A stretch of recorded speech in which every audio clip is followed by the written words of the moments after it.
From containment to caution, navigating biosafety levels in research for safer scientific exploration. Hello, everyone. I'm your host, Dalvinder Kaur from Lovely Professional University. Get ready to dive into today's topic, that is understanding biosafety levels in research. Before we proceed further, allow me to introduce the experts of that day. Dr. Manish Thakur, Assistant Professor, Department of Microbiology, LPU. With extensive expertise in medical microbiology, Dr. Thakur will shed light on biosafety levels crucial for safe research practices. So now I would like to introduce the admission nominee also in this webinar, Mr. Deepak Upadhyay, Assistant Professor with over 8 years of expertise in teaching and career counseling with a passion for guiding students towards success. Mr. Upadhyay brings valuable insights and knowledge to the table. Before we proceed further in today's session, I would like to request everyone for any questions, you can write in the chat box or in the Q&A box, and same will be addressed from my side in the end of this webinar. So now I hand over the things to Mr. Manish Thakur, and it would be an absolute delight to listen from him. Over to you, sir.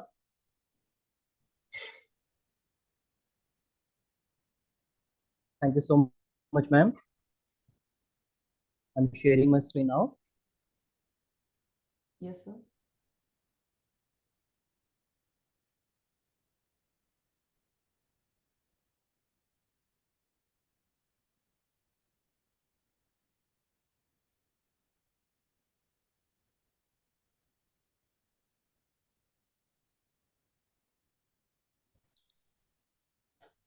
Is it visible, ma'am? Yes, sir. Screen is visible. You can continue, sir. Okay. Thank you so much for this, ma'am. So, good afternoon, everybody. So, I'm Dr. Manish from Lovely Professional University, and we'll be talking about something about research today and about biosafety level cabinets. Okay. What are biosafety level rules, everything like that. But before proceeding, we should know why we are talking this. Basically, what is research basically, right? So we are discussing about different types of biosafety levels in this, right? So basically, before starting this, there is a question for everybody. What is research? Can they tell me what is research according to them? Is it allowed for them to discuss, ma'am, or only they can discuss after this session?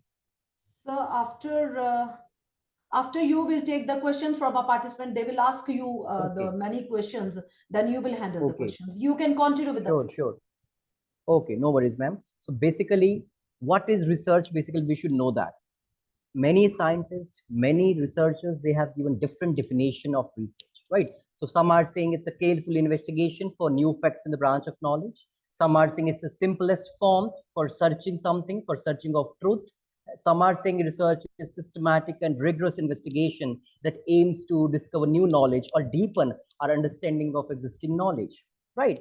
But according to me, the best definition of research is a science systematic way of identifying a problem, then formulating a hypothesis, writing objectives, defining methodology, gathering some data, then we have to interpret the results and drawing some conclusion and then proposing the evidence-based solutions. This is the perfect definition, and I can say the perfect definition of research. How can we define the research, right? So before proceeding with the biosafety level cabinets also, before proceeding for the same, suppose you are in the laboratory or some different kind of microbiological laboratory as a working as a microbiologist, right? And you're working with some potentially harmful microbes there, right? So obviously, whenever we are working in any type of microbiological laboratory, we have to take some precautions. That is why we have that laboratories, right? So basically, we should be having some questions. So where in the lab would we use to work, right? What are the protective covering? What are the protective equipments and practices would you use? How would you contain the spread of microbes to limit contamination or accidental infection? Then these are just few of the questions that can be answered through an understanding of biosafety and biosafety levels, right? So basically, biosafety, if you talk about basic definition of biosafety, it can be that biosafety is an application of safety precautions that reduce a researcher's or the scientist's risk of exposure to a potential infectious microbe and limit contamination of work environment as well as the community. That means we are saving ourselves also, and we are saving the lives of others also by knowing about the biosafety cabinets, right? So we are having different biosafety levels. It starts from 1, 2, 3, and 4. Basically, we have divided into 4 biosafety levels, and each level has specific control for containment of microbes and biological agents, we can say. The primary risk that determines the level of containment are infectivity, severity of disease, their transmissive, how they are transferring, then the nature of the work conducting in our laboratory.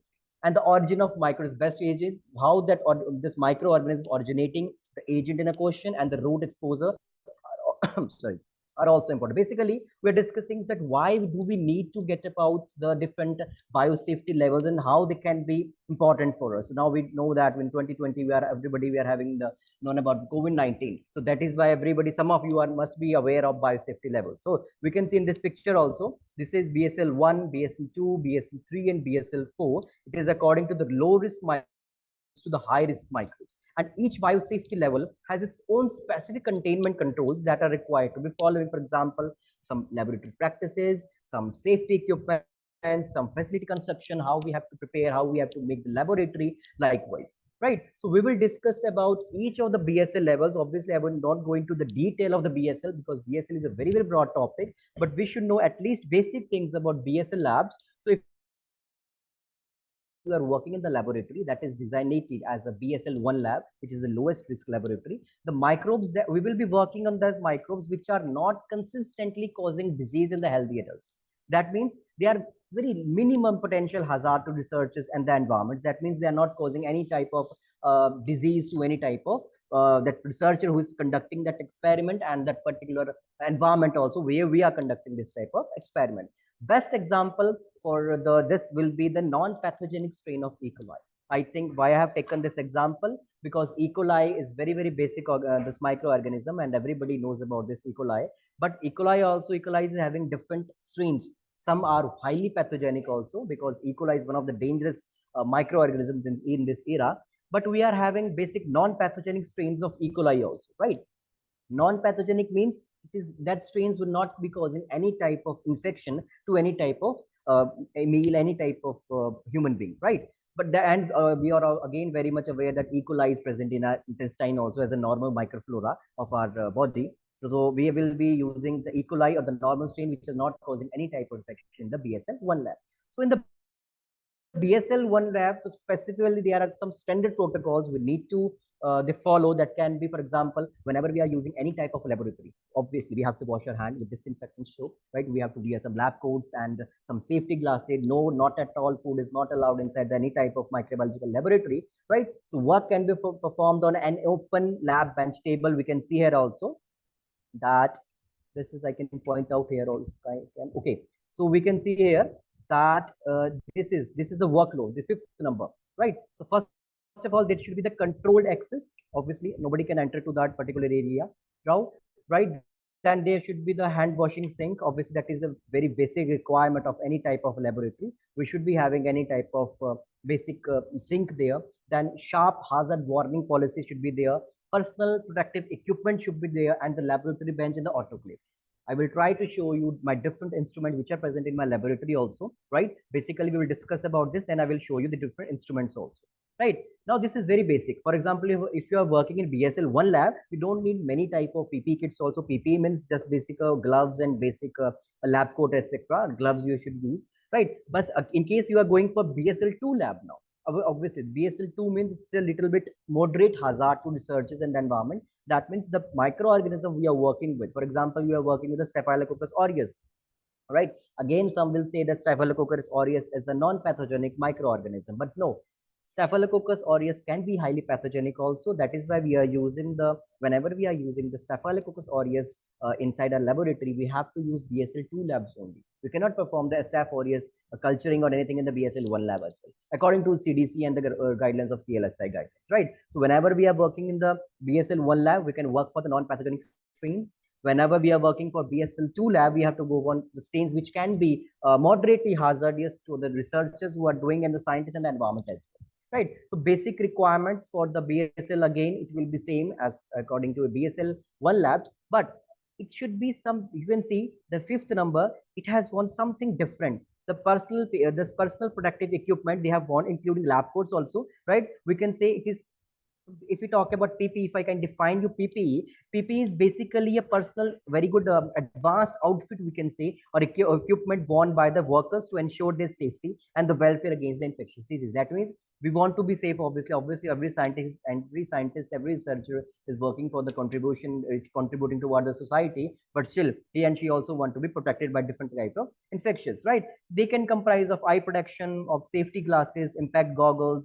If you want to, respiratory mask should be there, an N95 mask, you all know that after COVID-19. Then face protection, we are using face shields, we are using then we are using some helmets for the same. Long coat should be there, right? Then see, that is why for the very simplest form I have written 1, 2, 3, 4, 5, and 6 and 7. So you can see here, for example, the control access, that means nobody can enter without the permission, or the one who is having the knowledge of that particular area or the knowledge of that particular laboratory, that can only enter inside the laboratory. Okay, then again the physical containment zone or laboratory ban should be there, and then autoclave must be there. Autoclave is obviously very, very important device for the sterilization purpose, right? So here is the different instrument, sorry, this is basic the personal protective equipment. You can see this is the full type PPV.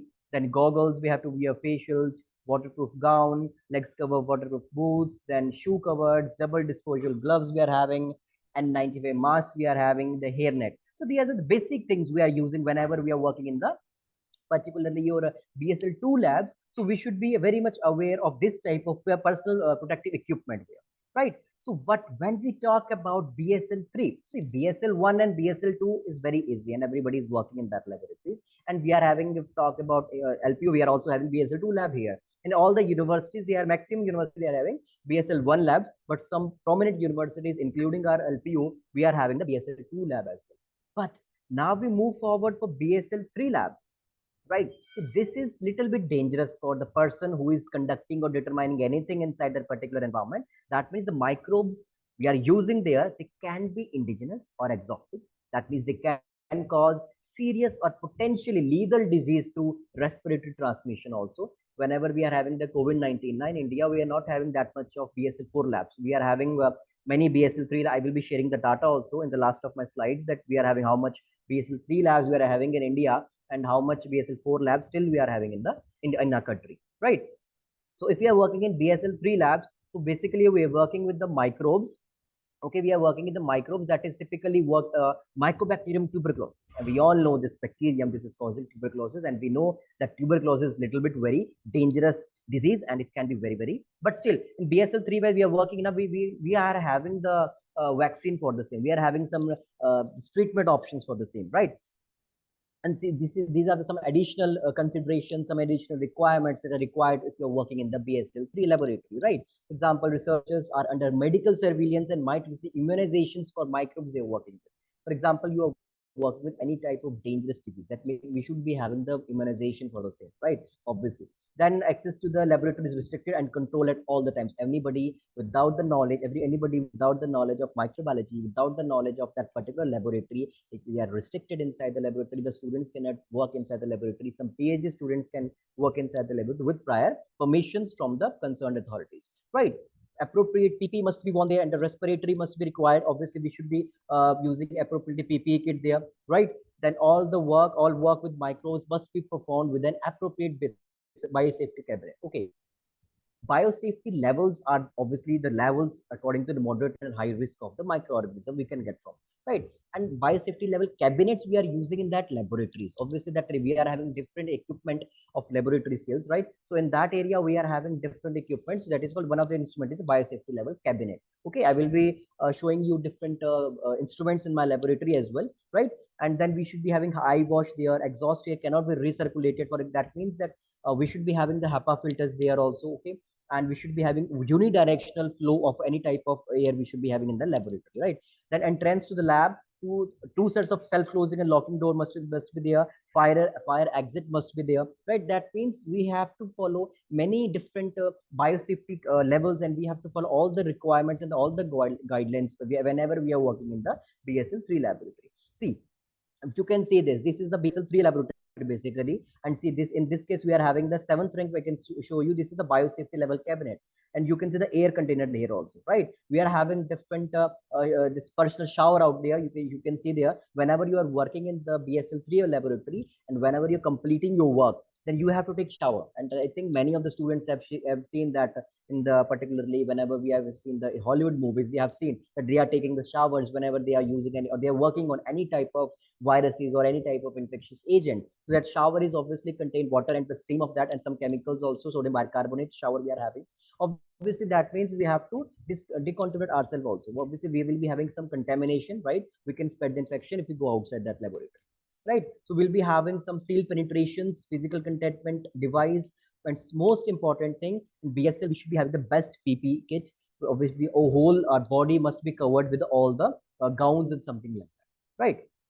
Then BSL 4 we talked about. This is amongst the highest level of the biosafety according to the before levels of biosafety. The microbes in BSL 4 labs are dangerous. That means we are not having any vaccines and any treatments for those. For example, if we are working in the COVID-19 era, now we work in COVID-19, the scientists who are working, they're using BSL 4 labs, obviously because we are not having the vaccine for that, and it is can be very much fatal for the environment also, for the researcher who's conducting those experiments, and for that environment also, right? So whenever we are working in BSL 4 lab, that means we can, the microbes we are working in that are very dangerous and that can be fatal also, because we are not having any type of treatment or vaccine for that. I have taken two best example. Everybody is very familiar because of this, because this is Ebola and Marburg viruses. We are till now also, we are not having any type of vaccines, any type of treatment for Ebola and Marburg viruses also. We are having some treatment, but that are not for that much level, right? So, and we have worked for COVID-19 also, SARS-CoV-2, we had worked on the BSL 4 laboratories, right? And these are the basically requirements of BSL 4 laboratories, like change clothing after, before entering, obviously, then shower upon exiting. I just explained that also. Decontaminate all the material before exiting from that particular lab. Okay, all the work must with the microbes must be performed with an appropriate class 3 biosafety level cabinet. Now, this is class 3. Class 3 means the biosafety level cabinet we are talking about. Okay, biosafety level cabinet we are talking about, right? And then by being the full body air supplied power pressure, positive pressure suit. My dear students, the power positive pressure suit we have seen the movies also. This is the protective covering we are using, okay, in the laboratory whenever, because this is a restricted zone of the building, and obviously this laboratory would not be in the this laboratory will be in the restricted zone of any of the building, right? Because the laboratory has dedicated supply, exhaust here, as well as the vacuum lines, epoxy we are using, and the decontamination for the decontamination of the system. I have see this is the, have you seen this? This is how we are having the this type of containers, airtight containers. The room will be airtight. Okay, we'll be having the control access here, the positive pressure chute, the autoclave we are having, chemical shower, personal shower, and the HEPA filters we are having in the room. We are also having HEPA filters. HEPA filters are the high particulate efficiency filters. They are having the pore size of 0.3 micron. That means we are not having that much of very small size of bacteria. That means if we are using these type of filters, the microbe, the bacteria, they cannot enter in the room also. If we are using in the biosafety level cabinets also, we are using in the kits also, or we are using in the power, this positive pressure chutes also. This is the power pressure chute, you can see. So this is the protection garments worn only with the special biocontamination or BSL 4 labs, right? For facilities research, which can be dangerous for us, which can be dangerous for whosoever is working on that type of laboratory. See, this suit, nice, you can see here, this suit is fully enclosed. This is totally enclosed because to provide a barrier between the wearer who has worn this suit and the hazardous environment. It is providing you the barrier there, right? The provision of the clean air supply achieved through the self-contained breathing apparatus. See, we are having the, for example, if you can see here, now we are having the SCABA, we can say SCBA. We are having that. We are providing the provision of clean air. We are having the HEPA filters also. A hose is also connected with that. Okay, we are having the hose also. We are connecting with that particular suit. Okay, that is providing you the clean air. That means we are having the filters there. And in that suit also, the no bacteria, no infectious agent can enter inside the particle, because we are using again the HEPA filters, because the pore size is very small. It's 0.3 micron only, right? When these suits are equipped with very tight seals and the closures, we are using zippers, we are using cuffs, this type of shoe, because if we are having any tear on that shoe, it can be very much dangerous for the scientist who is working, and for the personal researcher or any type of students working on the BSL 4 laboratory, right? And one more thing, if we are washing these suits, now we are after washing these suits, we have to thoroughly decontaminate that. Why? Because we have to remove all the hazardous material that may have accumulated on the surface. Obviously, we are working in the laboratory. Okay, that means we can have infection from that side also, right? So basically, this is about the BSL-4 laboratories, right? Before that, proceeding further, I want to tell you, because many of you are not aware of this, our country is also having many BSL-3 labs and BSL-4 labs as well. We'll not talk about BSL-1 and 2 because BSL-1 lab is very much common. It is in all the universities and then colleges. BSL-2 labs are present in some prominent institutions like Lovely Professional University, like Punjab University, like Delhi University. They are having this type of laboratories also. But if we talk about the BSL-3 labs, if we talk about India, still till now we are having 7 BSL-3 labs in our country, in the whole country. We're having 7 BSL-3 labs. One is in AIMS Bohal, obviously all India medical institution is there. We're in the Bhopal, Delhi University. We're having with JNU, Jawaharlal Nehru University, Delhi. Then Bharat Biotech, we have known about Bharat Biotech also. They're also having the BSL-3 laboratories. Because of this, they have worked upon that particular this COVID-19 vaccination. The Indian Institute of Integrative Medicine in Jammu Kashmir, we are having IIM, Triple IM Jammu. They are also having the BSL-3 laboratory. The National Institute of Cholera and Enteric Disease in the West Bengal. This particular institute is situated in West Bengal, and they are also having the BSL-3 laboratory, right? Then we are having Jawaharlal Nehru Center for Advanced Scientific Research. This is also available in Delhi only. This is we are also having the BSL-3 laboratory. And now we are obviously the government of India has sanctioned 9 more BSL-3 laboratories. That means within 2 years, within the span of 2 years, we'll be having more than this 15 BSL-3 laboratory, which is a very proud moment for everyone else, right? Then if we talk about BSL-4 labs, obviously in whole globe, if we talk about whole globe, we're not talking about India. If we talk about whole globe, whole countries, there are only 51 BSL-4 labs which is present in entirely. You can see that only 51, because only some kind of viruses we can work on this BSL-4 lab. We will be needing many instruments for the same, right? But if we talk about our country, we are having 2 BSL-4 labs. One is obviously situated in ICMR NIV Pune, where we have made the vaccine. That is National Institute of Virology, right? Then another one we are having in the BSL-4 containment facility of Center for Cellular and Molecular Biology Laboratory in Hyderabad. We are having 2. Till now, we are having 2 BSL-4 laboratories, right? One is in NIV Pune and another one is the Hyderabad, right? And but according to the Pradhan Mantri Yojana, we are having at least 2 BSL-4 labs, 9 BSL-3 labs, and 4 mobile BSL-3 labs in a span of 2 years. We'll be having this type of laboratories. We'll be having this type of laboratories. We'll be having this type of laboratories in our country. So, and if we talk about mobile vans, these are the different type of vans. In this, we are having the whole BSL-3 equipments there, and that means if we are having any type of pandemic, then we can obviously diagnose them, particularly using the BSL-3 laboratory only. We can diagnose them using that laboratory, right? So basically, this is about the BSL-1, 2, 3, and 4. In a conclusion, basically, we talk about BSL-1, 2, and 3, 4 lab. See, this is very easy topic for us basically, but it is not very easy for the students basically to know about BSL-1, 2, and 3, and 4, because I got to know about this in my master's only, right? So, very easy say, I can say that BSL-4 is something we are working on the particular microorganism, which is very dangerous, and we are not having vaccine or treatment for, right? And BSL-1 lab, we can use any type of microorganism which is non-pathogenic. That means which is not causing any type of disease, right? We can work in the BSL-1 laboratory. If we talk about BSL-2, we can work on those laboratories which are some moderately they can affect. They can affect the environment. They can be hazardous for the researchers. For example, Staphylococcus aureus, right? And BSL-3 again, we are working in the which dangerous for us, but we are having the vaccination, we are having the treatment plans for this, right? So we can work on that also, right? Apart from this, in BSL-4 laboratories, again I have told you that we can only work upon those microorganisms which we are not having any type of vaccinations, any type of treatment, right? So this was all about the BSL labs, right? Now I'll be showing you different types of laboratory instrument. I will be introducing you different types of instruments there, right?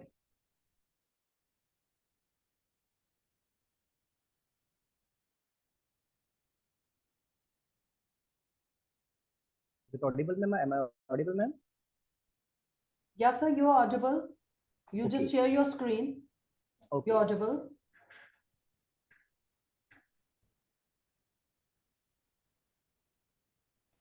Now I will be showing you different types of equipments we are using in the laboratories. Okay.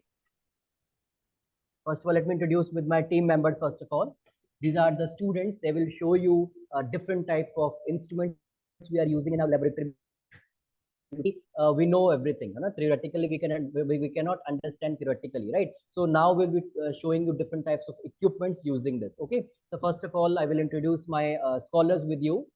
This is Miss Anjana.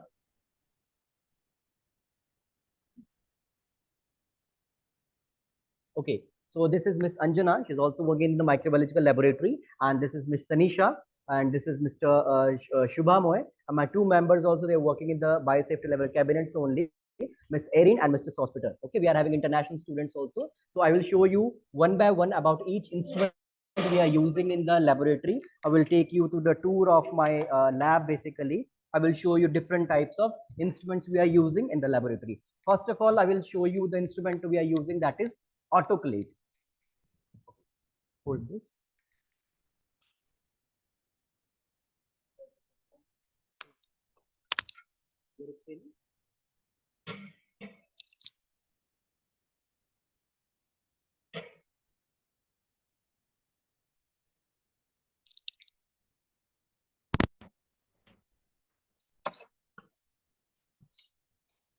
So, good afternoon, students. My name is Shubhamay Panikrai. I am from Kolkata, West Bengal. Currently, I am pursuing BSc Microbiology in a lovely Professional University. Today, we are going to see you that what is autoclave. You guys have know about pressure cooker, but we are not using pressure cooker. This beast killing microbes. You can say the bacteria that are using spores. Spores means bacteria are very time like they are very critical. They are not about our daily life. They can be lived in a very fast condition, very severe conditions. They are types of bacteria. Some are hypothermophilic, some are thermophilic, some are microphilic, some are mesophilic. But the thing is here that we need some temperature and some pressure to kill the microbes. But how can we add in the pressure? How can add in the temperature? How can add in the time? For this, we are having this. This is autoclave. Autoclave, you can see this beast is here. This is autoclave.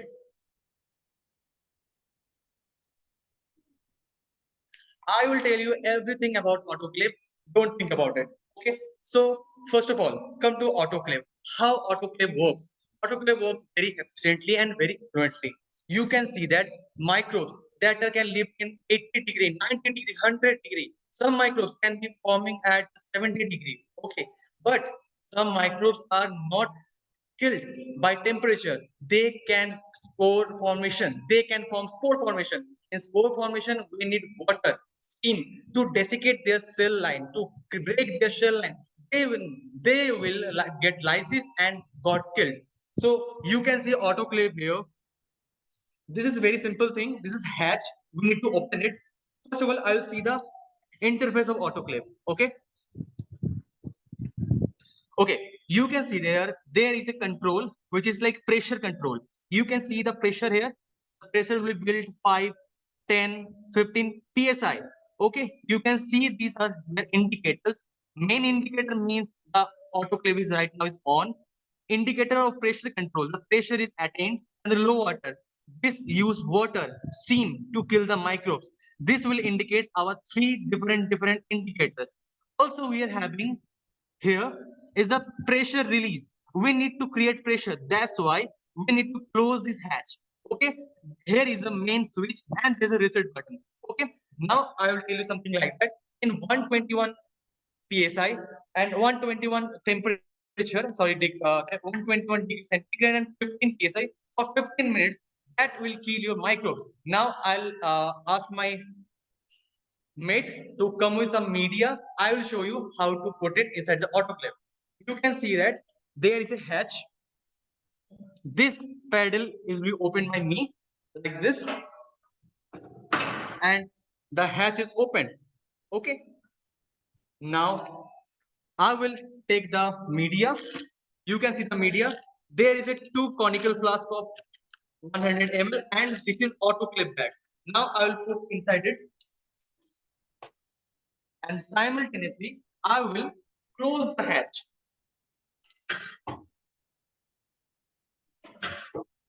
Now this hatch is closed and I need to press it quickly and it will be blocked very tightly. You need to eat some lunch to close it. Okay, you need to close it until it got tight.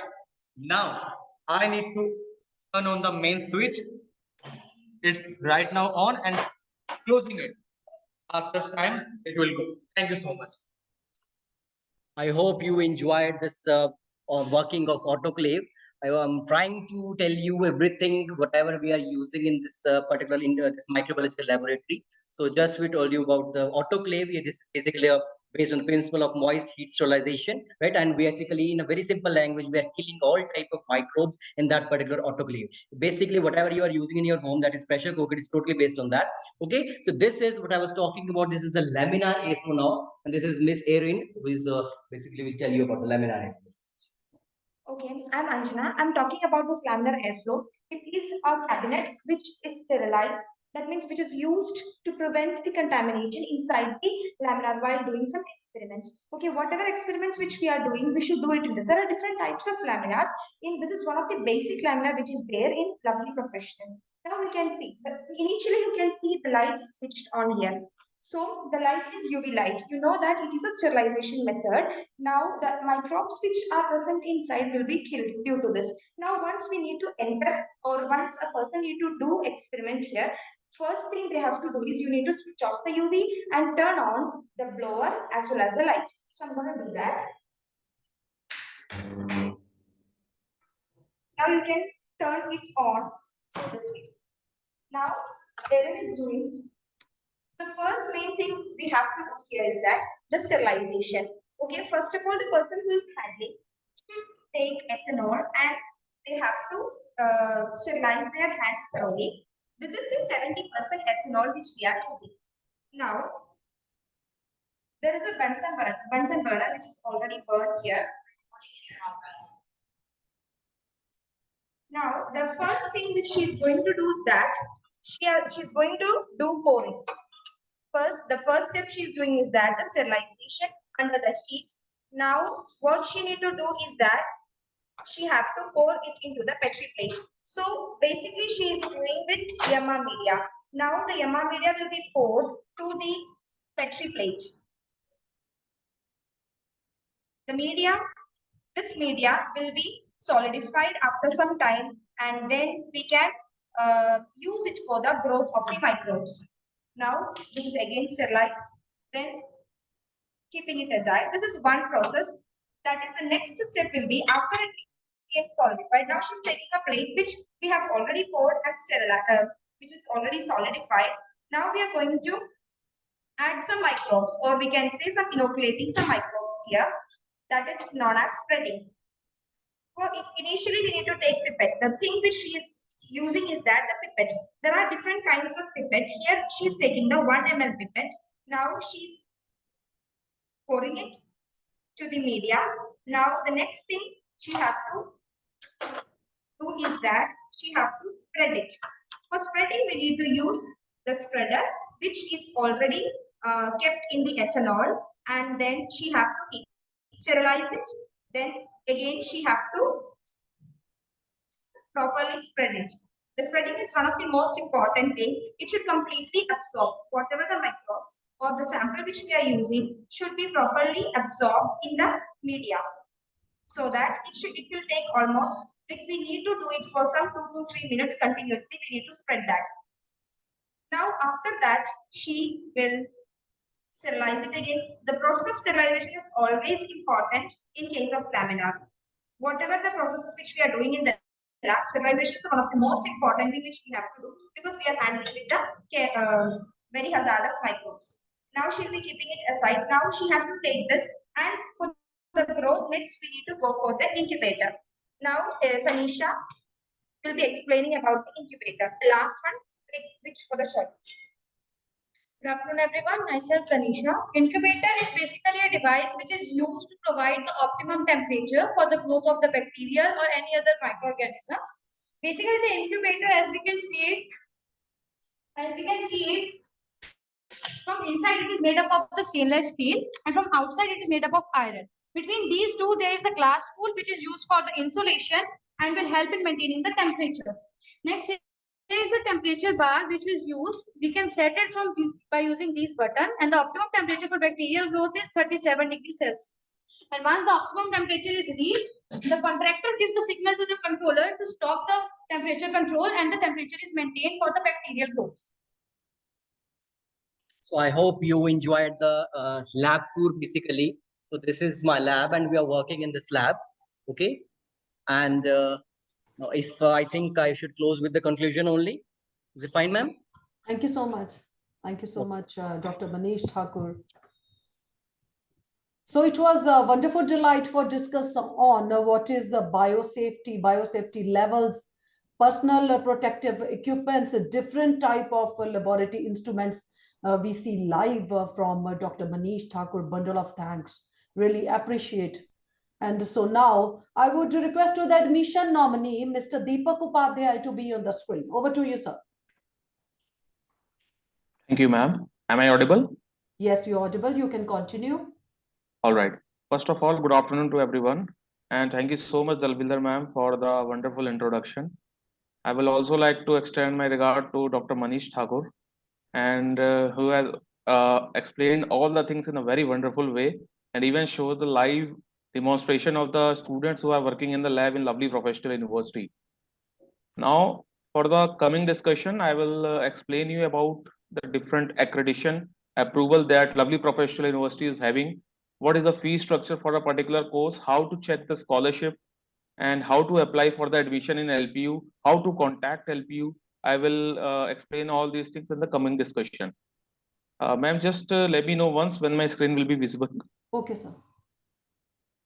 Is it visible now? Screen is visible. You can continue. Right. Thank you. Okay, so starting with, I'm very glad to inform that LPU received the highest NAC grade, that is National Assessment and Accreditation Council, and we have received A++ grade with a score of 3.68 on a 4-pointer scale. That is the highest score in the first cycle of accreditation among all government and private universities. This is a wonderful achievement that we have got. Now, we are also having many more accreditations like ACBSP, USA. Then we have UGC approvals, then NCTE for education programs. Similarly, for Pharmacy Council of India for the pharmacy programs, Council of Architecture, Bar Council of India, and Indian Association of Physiotherapists. There are so many accreditations that we have. Even we are also having membership like AIU, IAU, and institutions of international education. Okay, now coming to the ranking of lovely professional university.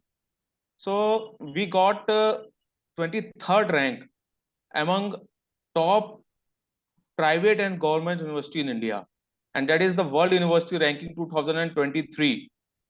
Even if I can tell you about the discipline wise, we have received 2nd rank in business and economics, 6th in engineering, 8th in clinical health, 9th in computer science, and 12th in life sciences, right? Now we have received another ranking, that is World University with Real Impact, and we have received 2nd rank in the first attempt. Okay, and after that, I would like to show you about the Atal ranking of Institution of Innovation Achievement. As sir already explained, that students are focusing more on the practical exposure along with the theoretical concept. That is why we are able to achieve this good ranking, either in different ranking participation. So another history that our student has created in the Olympics, because we believe not only for the achievement in the only academics, we believe in extracurricular activities also along with the academic progress. So you can see our students have participated in Olympic medals, and 12 out of 13 LPU students won Olympic medals, and in that 1 gold, 1 silver, and 2 bronze medal has been won. Next is our student has participated in this 37 Inter University Youth Festival under AIU New Delhi. Then Maka Sports Trophy, we've got first runner-up in the first ever private university to clinch the title such in inception in 1956. Then we have hosted 106th Indian Science Congress in our university, and that is hosted by Honorable Prime Minister of India, Sri Narendra Modi. And the theme for that Indian Science Congress was Futures India, Science and Technology. You can see that's such a great theme for the innovation in science and technology for the future in our country. Then Dalai Lama sir is also there. See, it's a very wonderful and very great opportunity that whenever any student will get his or her degree from such a dignitaries, like two presidents from the different countries have given the degree for the many participants who had got the degree in the convocation. Late Sri Arun sir has also visited our campus and started LPU startup school, because university is also providing the seed money. Let us suppose any student who is having any innovative ideas and want to start up. So university support that student and provide the seed money. Okay. So this is another picture for that convocation. Gaur Gopal Das, many influencers and motivational speakers visit our campus, and in order to show their lifetime experience, their struggles and all the things. Many Bollywood celebrities also have came to our campus. You can name anyone. I think most of them have already visited our campus for the promotion and to show their real life experiences, their struggles and success stories with the students. So you can see Akshay Kumar sir, Ranbir Kapoor, and we have also got this Guinness World Record. And this is the view of our campus. This is a massive audience capacity auditorium in our campus. And this is a dedicated lab for computer science engineering students. This is a library that we are having in our campus. This is a uni mall that we are having inside the university only. And the student can visit for the day-to-day needs products and other needy products. They can visit our uni mall. That is only inside the campus. Gym is also there inside the campus, and other activities like bowling. And we have fully dedicated 24/7 hospital inside the university, where doctors are available 24 hours. Student can visit, and we are having beds also in that. And we believe by innovating the saving of energy also for the future. So you can see a massive amount of solar panel has been installed in order to save the energy. And this is the view of our campus. You can see such a lush green campus that we are having. And even we have received one time the best cleanest campus award. You can see such a lush green. This is a night view of a lovely professional university. And this is our indoor complex. We are having shooting range, and you can see we are having Olympic level swimming pool inside this indoor sports stadium. And this is the aerial view of that indoor sports stadium.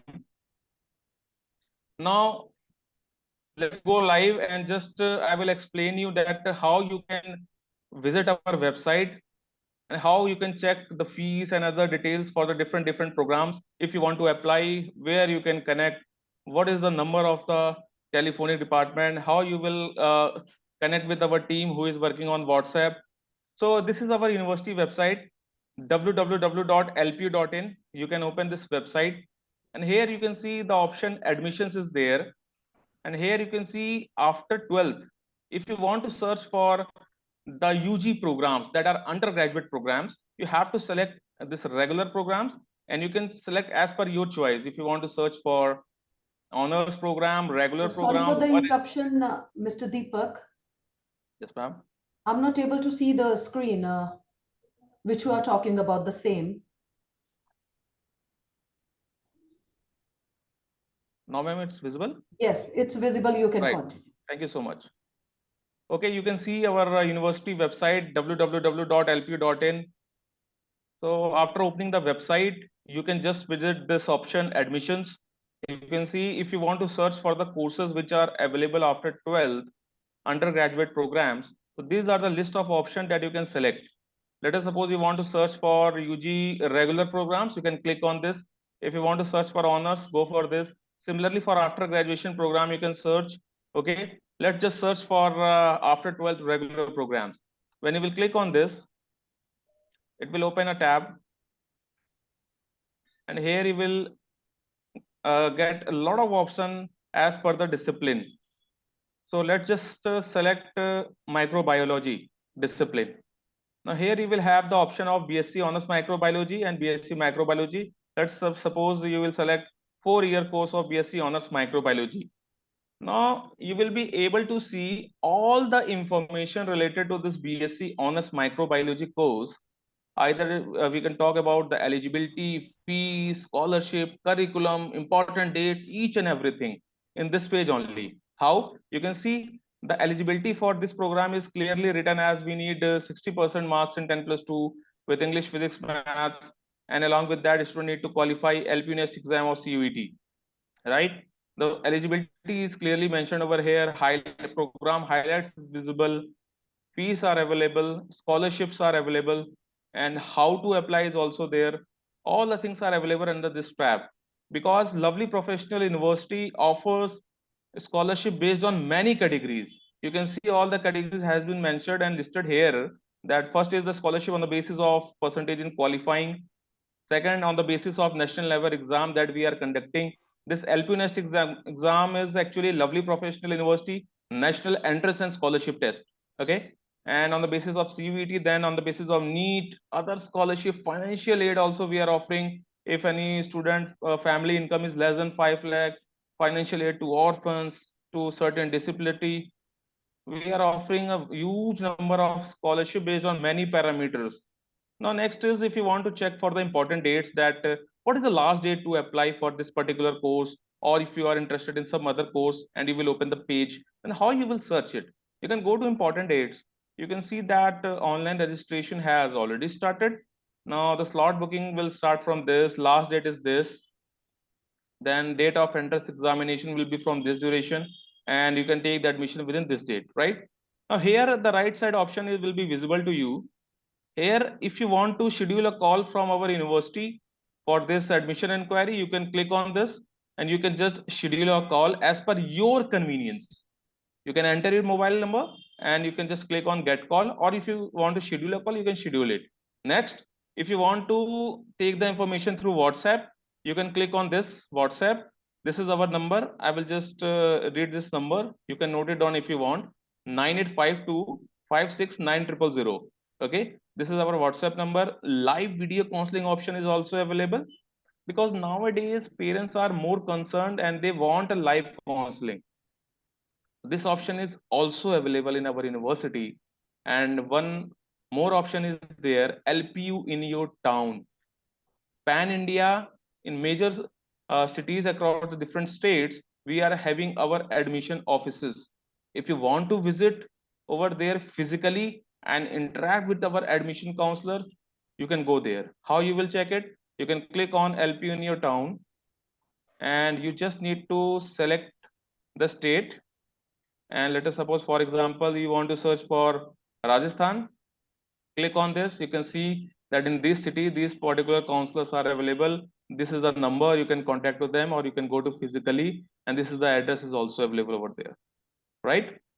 Now, one question maybe you are having in your mind that I have to apply for the LPU Nest in order to take the admission in this particular course, for example.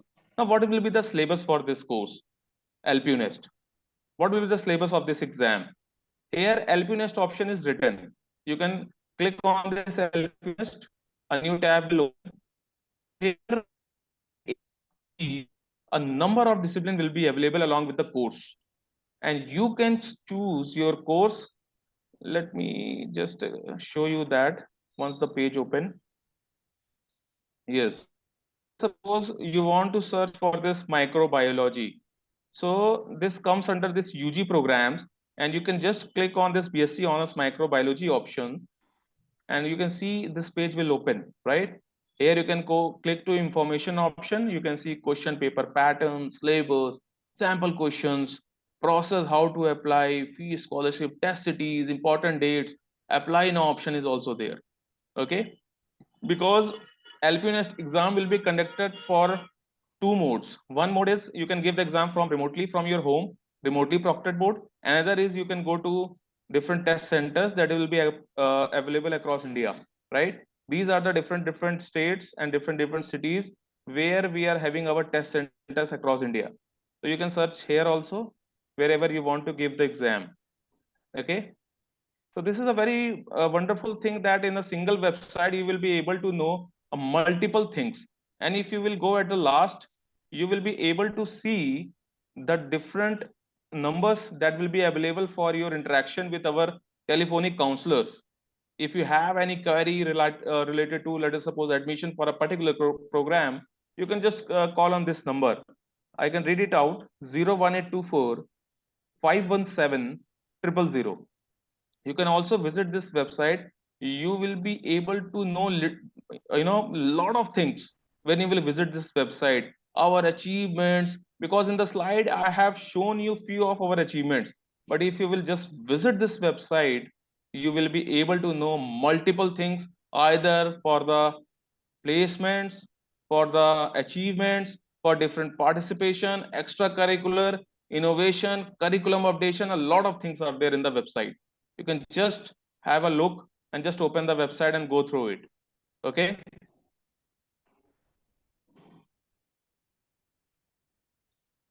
So this is all from my side. Thank you so much, Mr. Deepak. Can we take questions, Dr. Manish? Yes, sure, ma'am. Thanks for giving me a chance to address your question. Now let's start with first question. Mega is asking here, how are the laboratory facilities and equipment designed to meet the requirements of different biosafety levels?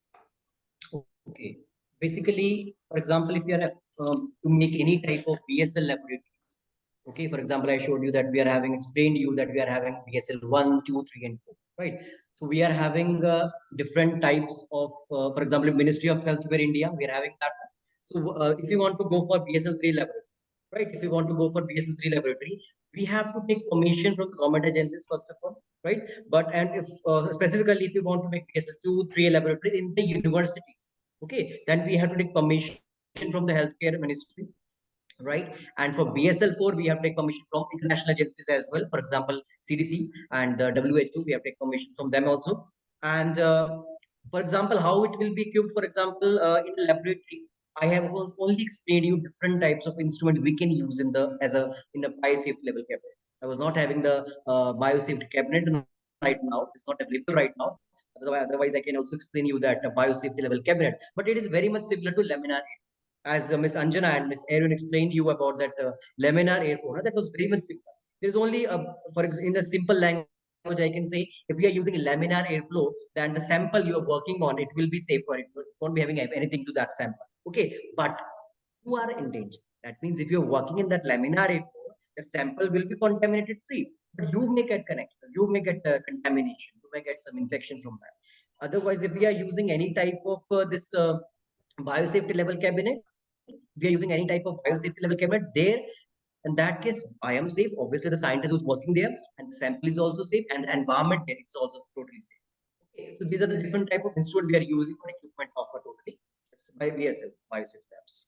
Thank you. Thank you so much, sir. Gaganpreet Singh is asking, how do researchers ensure compliance with biosafety levels guidelines, and what training is required to work safely within each level?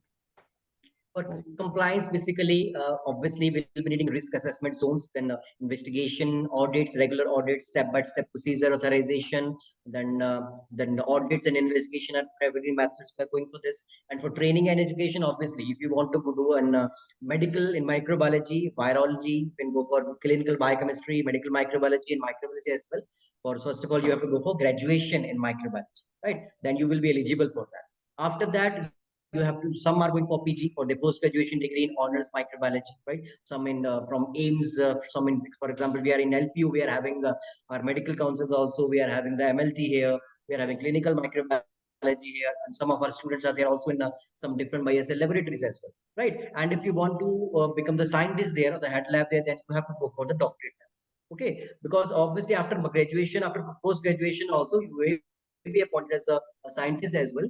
You will be needing obviously work experience. You should be knowing everything about the standard operating procedure, step-by-step procedure, because see, BSL labs can be dangerous. If you are not having enough information about that labs, then it can be dangerous for you as well. So before working in any type of laboratory, we should be well equipped and we should be well informed about any type of this procedure or all the standard operating procedures. Thank you so much, sir. Sambar is asking here, with respect of vision of India in 2047, what advancement we want in future to make India a developed nation? Okay, right now we can see as well, we have seen in 2020, we are suffering from COVID-19 and we are approximately 140 crores population we are having in India. But still, I think we are not having that much of deaths. That has been obviously from different Hopkins University, and they were obviously measuring that approximately 4 to 5 crore Indians will die. Okay, but it didn't happen this type of things only because we are having the best facilities in India. Obviously, we can think that before 2020, we are not that much equipped. As I say, for example, if in case of BSL-4 laboratories, we are only having that time, we are not having any one laboratory. We're only having the laboratory in NIV Pune, National Institute of Virology. Right? Somewhere we are having BSL-3 plus laboratories in India. Right? But if we talk about this 2020, 2047, I just explained in my this lecture also, that we are having different types of, from Pradhan Mantri Yojana, we are having about within the span of 2 years, we'll be having 9 BSL-3 laboratories and 4 mobile BSL-3 mobile vans which will be acting as a BSL-3 laboratories, and we are also having 2 more BSL-4 laboratories. Obviously, then I think about 2047 we will be a developed country. All the necessary equipments, where everything will be having in case of a medical space.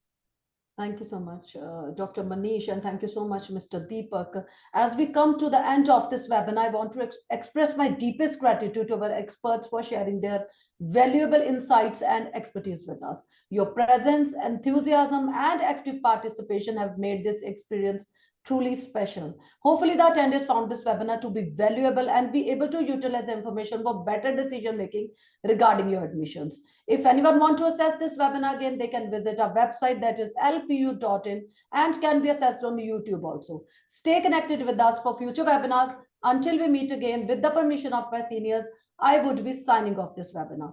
Take care and goodbye. Have a nice day.